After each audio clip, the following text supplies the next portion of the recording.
Hello বন্ধুরা, বর্ষার একটি ব্লগে আপনাদের সবাইকে স্বাগত। তো চলুন আজকে আমি চলে এসেছি আপনাদের জন্য নতুন আরও একটি রেসিপি নিয়ে, চানা মশলার। দেখুন আমি এই চানা মশলাটা আমি নিয়ে নিয়েছি মোড় থেকে।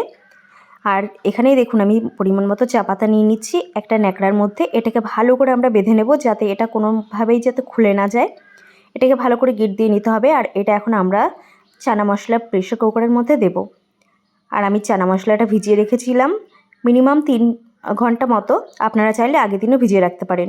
দেখুন আমি এখন প্রেসার কুকারের মধ্যে দিয়ে দিচ্ছি, চা পাতাটাও দিয়ে দিচ্ছি। এবার পরিমাণ মতো আমি জল দিয়ে বসিয়ে দেবো। আমি মোটামুটি 5টা থেকে 6টা সিটি দেবো। আর এখানে দেখুন আমি এগুলো গোটা গোটা করে কেটে নিয়েছি। এবার এগুলোকে পেস্ট করতে হবে। তো চলুন পেস্ট করে নিই। দেখুন আমার পেস্ট করা হয়ে গেছে। পেস্ট করে নিয়েছি আমি কাঁচা লঙ্কা পেস্ট, টমেটো পেস্ট, পেঁয়াজ পেস্ট আর আদা রসুনের পেস্ট। আর এখানে ফোড়ন দেওয়ার জন্য নিয়ে নিয়েছি একটা শুকনো লঙ্কা, একটা তেজপাতা, 3টে মতো এলাচ, 4টে লবঙ্গ, দারচিনি। চলুন তাহলে আমরা শুরু করে দিই। দেখুন এইদিকে কিন্তু আমার সেদ্ধ হয়ে গেছে চানা ছোলাটা। এবার আমি কড়াইতে তেল দিয়ে দিচ্ছি।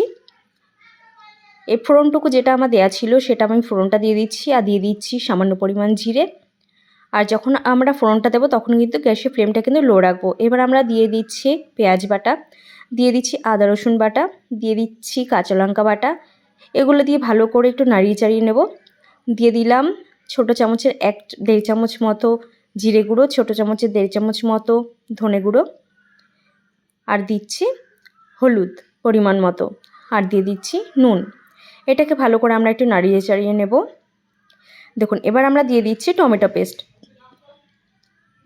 দিচ্ছি সামান্য পরিমাণ চিনি। আর এটা দিচ্ছি আমরা শেজওয়ান সস।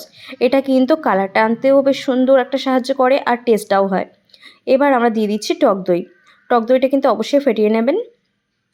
দেখুন এবার এটা কিন্তু আমরা যতক্ষণ না তেলটা ছাড়ছে ততক্ষণ ওয়েট করব। দেখুন আমাদের প্রায় তেল ছেড়ে এসছে কিন্তু।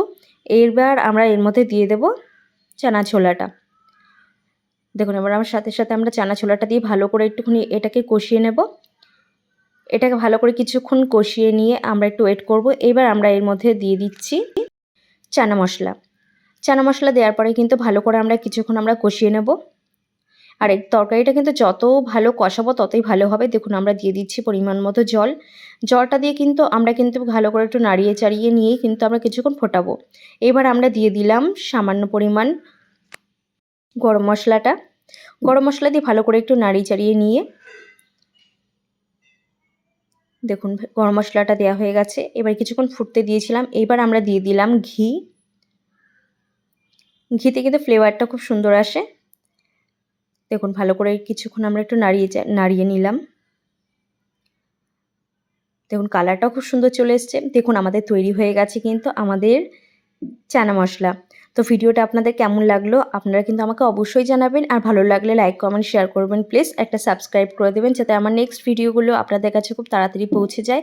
আর ভালো লাগলে প্লিজ একটা কমেন্ট করে দেবেন। আপনাদের কমেন্টের আশাতেই আমরা কিন্তু বসে থাকি। আর আপনাদের কেমন রান্না পছন্দ সেটাও আমাকে জানাবেন। আমি অবশ্যই চেষ্টা করব। তো চলুন আমরা একটু সার্ভ করে দিই। এবার সার্ভটা আমার কেমন লাগলো সেটাও কিন্তু আমাকে কমেন্টে জানাবেন।